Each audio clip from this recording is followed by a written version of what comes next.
Rabbit, rabbit, rabbit!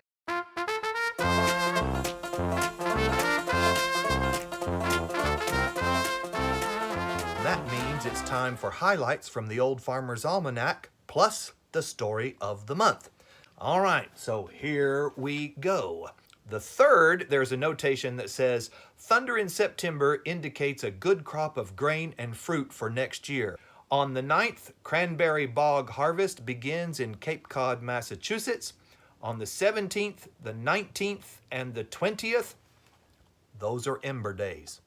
And finally, on September 25th in 1999, Gordon Cates kissed 10 monocled cobras and 1 king cobra, which reminds me, it won't be long before the holiday season and your mother-in-law is coming to visit.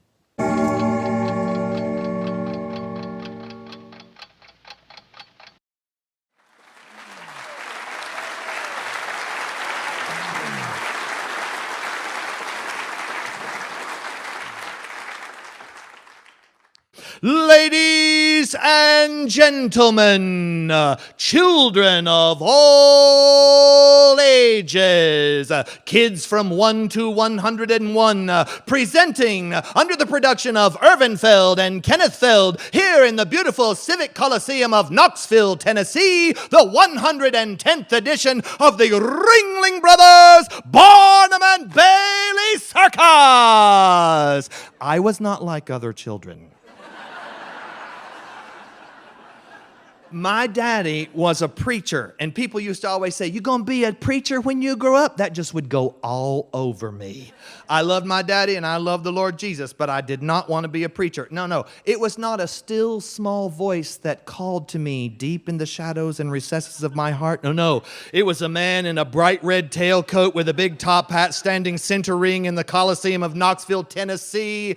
In ring 1, a cavalcade of claptrap contractions driven by kooky characters, the Clown Alley. High above ring 2, with acrobatic acumen for all who appreciate aerialist artistry, the first man to complete the quadruple somersault, Miguel Vasquez. And in ring 3, a prodigious parade of perfectly pedigreed pachyderms, the Ringling Brothers Elephants. I loved everything about the circus. I loved the swirling spotlights. I loved the glitter falling from the sky. I loved the smell of popcorn. I loved the smell of elephant dung.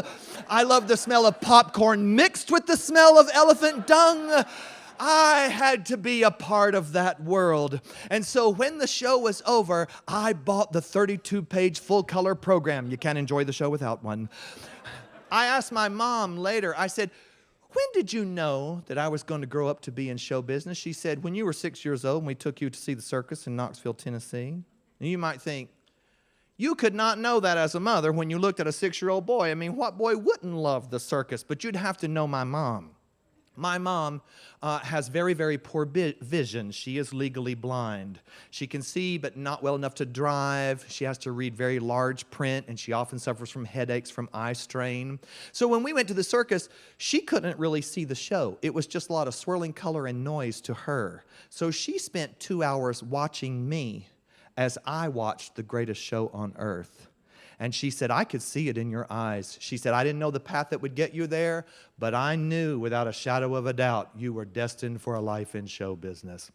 I took that color program home and I studied every page of it because I was looking for inspiration. I wanted to be in the greatest show on earth. There was an article about Mishu, smallest man in the world. He was 33 inches tall, y'all, 3 inches short of a yardstick. And I thought, wow, that's me. I'm going to be the smallest man in the world.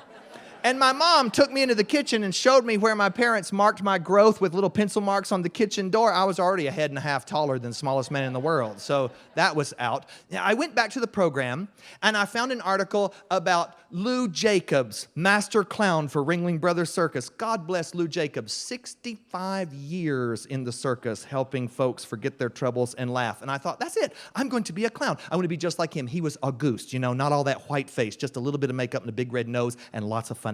That's what I was going to do. And then I read that in Ringling Brothers in particular, it was such a big arena that the clowns largely worked in pantomime, no talking. Who could do that? that was definitely out for me. I could not be a circus clown. I went back to the program and I saw Gunther Gable Williams, world famous animal trainer. Gunther Gable Williams had elephants. I had goats. Wasn't exactly the same, but it was a start.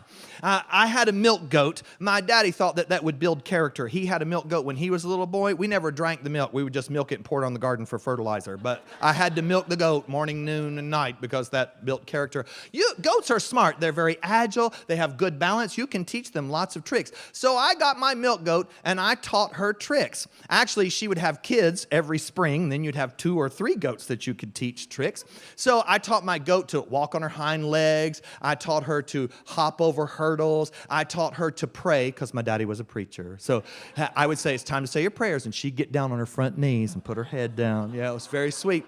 It was a good act, if I do say so myself. But good will not get you an 18-month tour with Ringling Brothers Barnum and Bailey Circus. No, you've got to be great. And I thought, how would I make this great? I bet you they've never had a super flying goat before. I was thinking like Superman with a cape or something like that. I worked it out. So I went into the house one Saturday afternoon when I was rehearsing my act, and I went into my parents' bedroom and I opened up the bureau drawer where my mom kept Sunday scarves. And I took out this big, long, pink silk chiffon scarf. I took it outside, tied it around my goat's neck. It looked beautiful. It draped all along her back and hung down either side, just like those big sequin drapes they put on the elephants and the horses in the circus parade. Then I had to teach her how to fly. You can teach animals most anything if you use small, simple steps and positive reinforcement. That's how you teach a goat to fly. Simple steps, positive reinforcement. So I got a broomstick and laid it in the yard, and I would jump over the broomstick, and my goat had already been trained to follow, and she would hop over the broomstick, and then I would reward her with a little Purina goat chow. And then we'd walk around in a circle, and I'd hop over the stick again. Soon she realized every time I hop over that stick, I get praise and food. Then I took a couple milk crates, and I set them on the ground, and I laid the stick across, and I would jump, and she would come over with me. And then I thought, no, I've got to get her going really high. So I stacked up a couple more milk crates, put the broomstick across, and now she would leap up over that broomstick with that cape fluttering in the breeze. It made the legendary Pegasus look like a cheap wind-up toy. This was fabulous. I had a great goat act, but I wanted to go from great to gargantuan. Do you know that term, gargantuan? Yes, it comes from P.T. Barnum's traveling show. He toured with an African gorilla called Gargantua the Great. Yes, that's free of charge, just a little circus trivia for you. I had to have gargantuan. The only way you can get gargantuan in the circus is to add fire. And so I went into the tool shed and got a can of kerosene. Thank God it was not gasoline. And I wrapped some rags around that broomstick and I doused them with kerosene. I left my goat eating under the plum tree in the front yard, and I went in the house, and I got a box of Ohio kitchen matches. You know those blue tip Ohio kitchen matches? I'll never forget that box as long as I live. And I came outside, and I struck a match and lit the flames. It all flared up. And then I threw the matches aside. I grabbed my goat by her leash, and I trotted around in a circle, and when she saw we were heading toward flames, she shied, but I'm a very strict animal trainer, and I knew that she could trust me, and so I insisted, and she took a leap up over those flames, cleared the bar by a full 16 inches. It had to be close to a world record, and then she came down the other side. Everything was beautiful until the tail end of that chiffon cape caught fire. And then not only had I set the world record for the only super flying goat, I also held the record for the fastest running goat in the history of the circus. She took off across the yard, over the porch, jumped the wood pile, and was halfway through the vegetable garden before I could catch up with her. Fortunately, I don't know if you've ever set a goat on fire, but fortunately, silk chiffon just kind of burns like flash paper. It didn't even singe her hair. I suppose with all that running and the breeze, it just burned up. She was fine, but she would never come near me after that.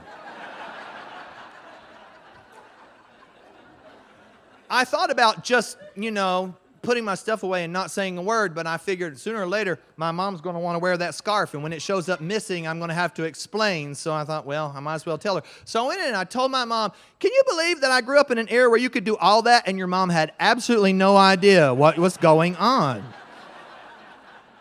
I went in and I told her everything. And she didn't yell at me. She didn't threaten me. She just said, ducks. You should switch to ducks. I said, why ducks? She said, water. No fire. They like water. You may work with ducks. So I decided, all right, I'll have a duck act. We had 6 ducks that we kept in the river down below our house. And I went into the kitchen, I got a stack of saltine crackers, and I started down to the river. You go down a path behind our backyard, cross the railroad track, down another path. There were the ducks at the river. I started throwing down cracker crumbs. They started pecking. Pretty soon they got the idea. They were following me. I coaxed them up the hill, crossed the railroad, into the backyard. I had already filled up a little kiddie pool. There's a proverb, ducks to water. Poof, they jumped right in without any coaxing. Then I had to teach them a trick. There's another saying, ducks in a row. That is a complete myth. I could not get them to line up. I tried to get them to swim through a hoop. No, they weren't having any of it. So I went back to my circus program for some inspiration.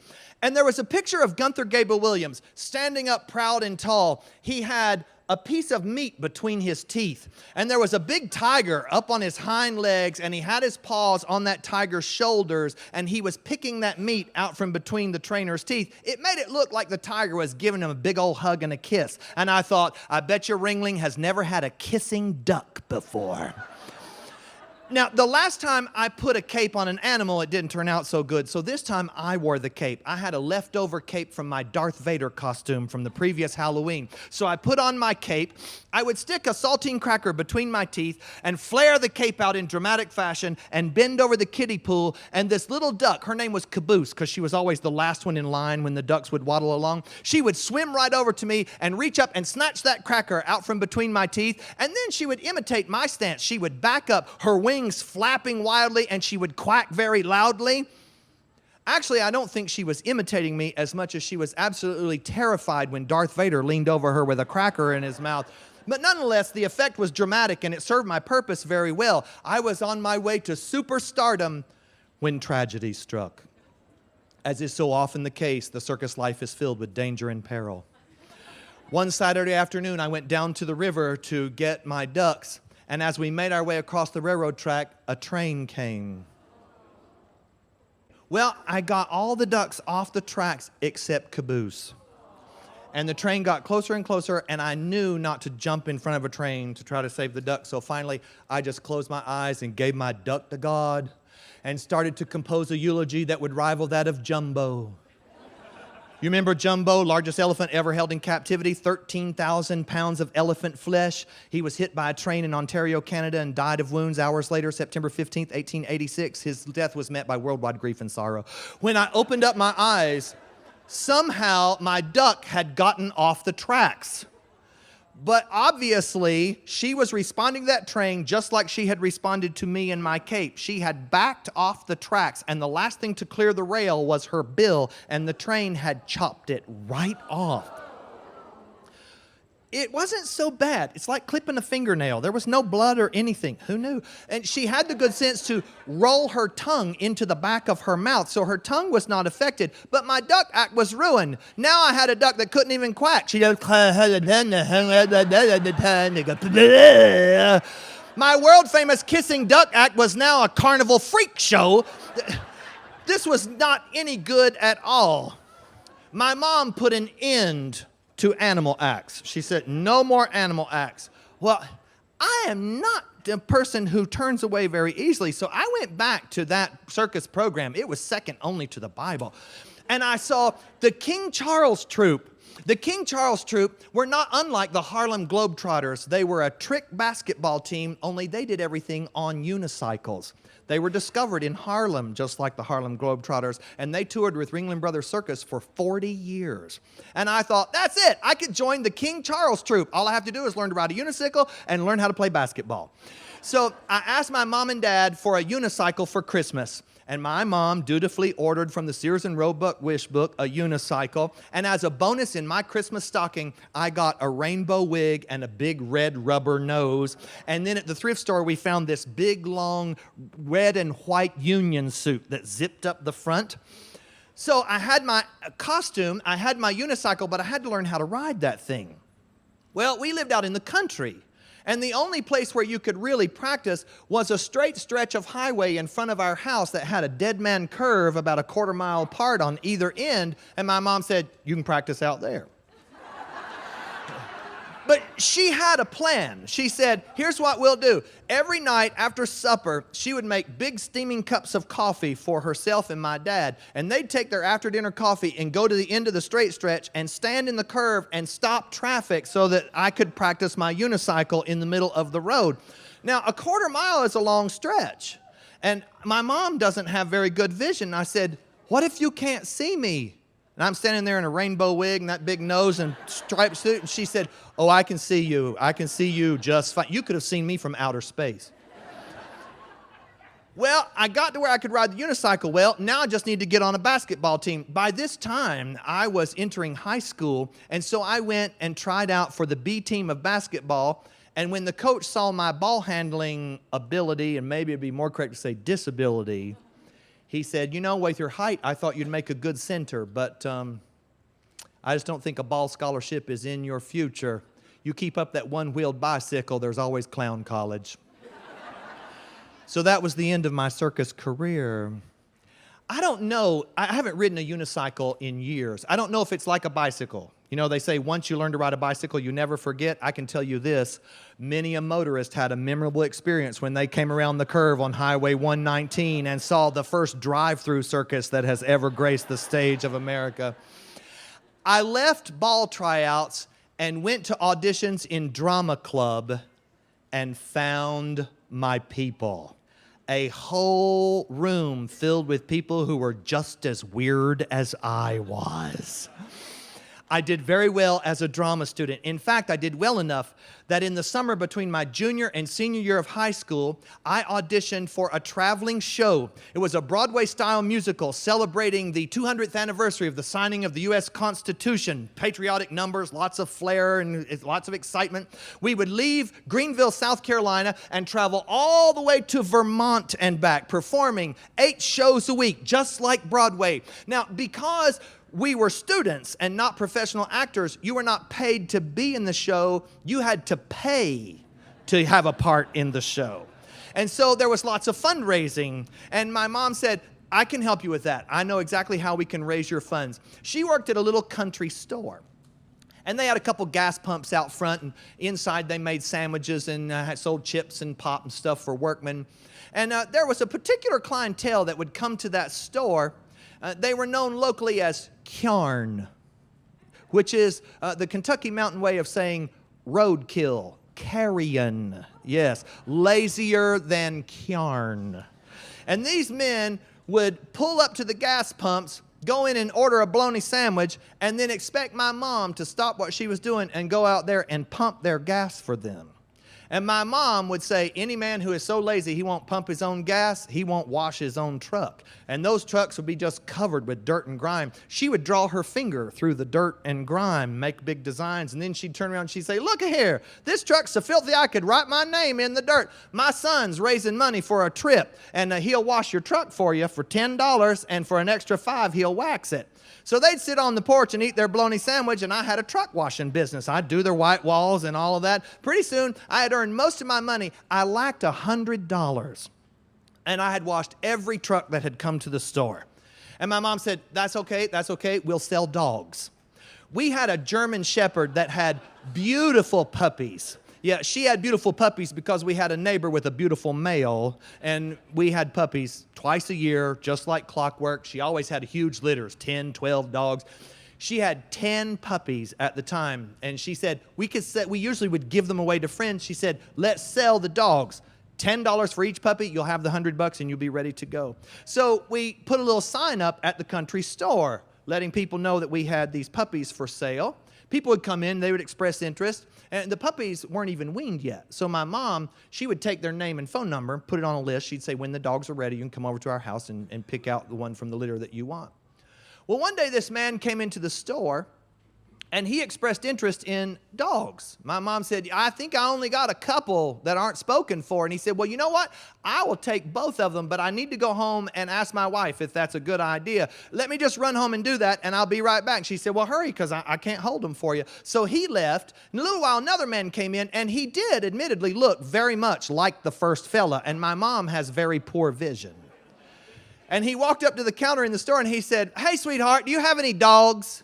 And she said, yeah, I got 2 with your name on them. He said, really? I usually only want 1, but if you've got 2 and my name's already on them, all right, 2 dogs. She said, all right, let me get my pen and paper. What's your phone number? Why do you need my phone number? Well, I'm going to write your number down. When they're ready, I'll call you. How long is this going to take? I don't know, about 4 weeks, 6 weeks, something like that. And while I've got you here, do you want a male and a female, 2 males, 2 females? I'll do the best I can for you. Finally, he said, lady, do you have any hot dogs? My mom worked so hard to keep anybody from knowing that she had poor vision, and she just turned purple with embarrassment. She was stumbling all over herself. She explained to the man the mix-up, and he said, so your son is raising money for a theater trip and you're selling puppies. Yes. He said, I don't need any. I just want a hot dog. And then he reached in his billfold and pulled out a $50 bill and he said, 1 hot dog and you may keep the change. When I went to New York City on my theater trip, every other theater kid bought Broadway t-shirts, not me. I bought a little China German Shepherd with a rhinestone collar and took it home to my mama. After I graduated high school, we moved to Greenville, South Carolina, and I entered college to study Shakespeare. Yes, high classic theater. Because of my circus experience, I got a role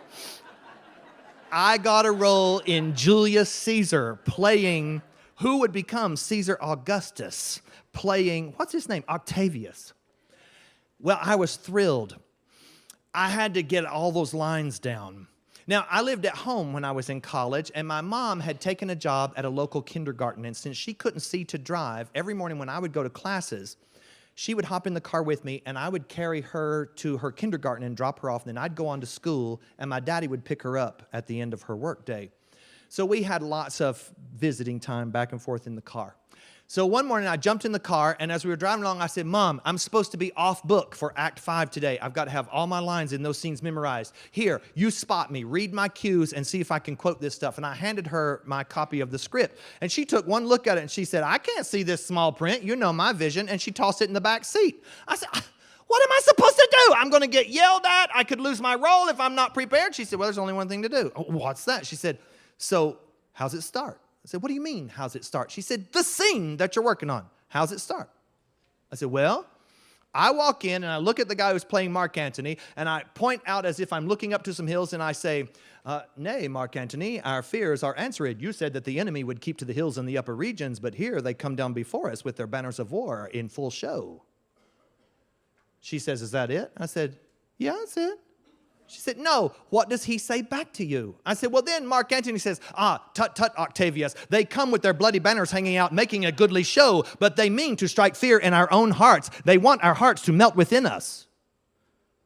She said, well, then what, is that the end of it? I said, no, that's not the end of it. Then a messenger comes running in. He throws himself down and he says, generals, the enemy is at pace. Something is to be done immediately. And then I say to Mark Antony, take your battle and go to the field upon the left. But then he says, nay, I have seen more years than you, Octavius. You go upon the left and I shall go upon the right. Why do you cross me in this exigent? I do not cross you, but I will do so. Come. If arguing make us sweat, then the proof of it will turn to redder drops. I draw a sword against conspirators. When do you think that it shall be put up again? Not until these 33 wounds of the dead Caesar have been well avenged, or until I have let flow an equal amount of blood. And by the time I dropped her off at kindergarten, I'd quoted all of Act 5 of Julius Caesar.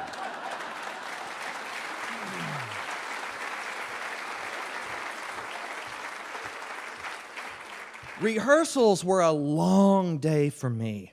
I would go to class, 8 o'clock in the morning. I would go to class until 4. I was a work-study student, so then I would drive to a local elementary school where I served as a school custodian. I would sweep, vacuum floors, scrub toilets from about 4 o'clock till 6 o'clock in the evening.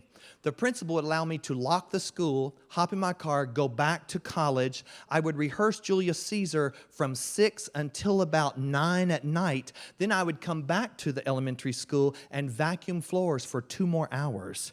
Then at 11, I would drive home to fall in bed just about midnight and get up at 6 o'clock in the morning to do it all over again. Like no business I know. That night, when I had finished Act 5 and I had gone to rehearsal, come back to do the vacuuming, when I started to stick my key into the lock of the school door, there was a Post-it note above the lock. And in my mother's handwriting, it read, "I have drawn the vacuum cleaner over 3 and 30 classrooms. When think you that it shall be put up again? Not until my son has finished his run of Julius Caesar. Thy supper is in the refrigerator. Comest thou home?"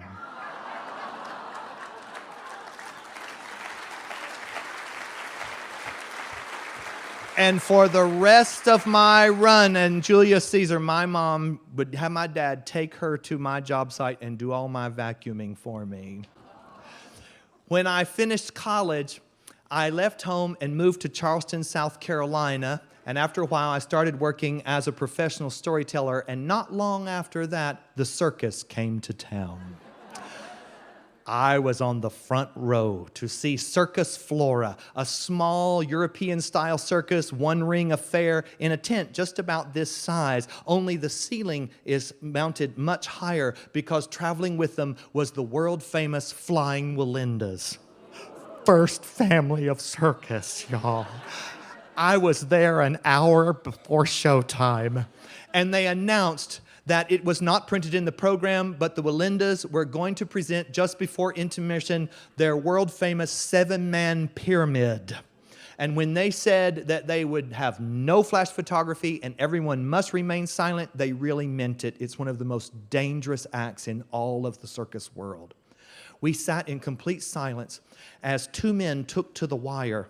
They were wearing shoulder harnesses, and suspended between them was a pole. After they were set and they moved out toward the middle, 2 more men took the wire. They also had a pole suspended between them with shoulder harness. When the 4 were set, 2 men climbed on top of those fellows and then stood on those poles. After they were set, a girl about 14 years of age climbed on top of all of that with a chair. She balanced the chair on the pole, sat down, and the whole pyramid moved into the middle of the wire, and then she stood up in the chair. And finally, after they were all set, the band played not a circus tune, but a hymn. And in that moment, they were everything a performer longs to be. They were strength and yet completely vulnerable. They were individual artists all working together in this beautiful, unified way. They were grace. They were absolute amazing grace. And finally, when they got to the other end of the wire and they started to disassemble this pyramid, the audience rose to their feet in screaming applause. And I looked from the wire down to the floor to take in the full spectacle because they work no net. You know how that happened. The net got delayed in shipping, and one year they just went, "We'll do it without one." And they never went back. But they were not without safety measures. Sitting in the sawdust, down on her knees, was Mrs. Walinda, the mother of 2 of those young men on that wire and the grandmother of that girl at the top of that pyramid. And she wasn't watching. She was praying fervently for the safety of her family. I got up. I left my seat. I got in my car, and I skipped the second half of the show. I went home, and I picked up the phone, and I called my mom. She said, "Hello." And I said, "I went to see the circus today." She said, "Whew, I bet that brought back some memories." I said, "Yes, it did." "Thank you." And she said, "You're welcome." Ladies and gentlemen, children of all ages, kids from 1 to 101, as you cheer her, you cheer your own. The woman who will always see you as a star, your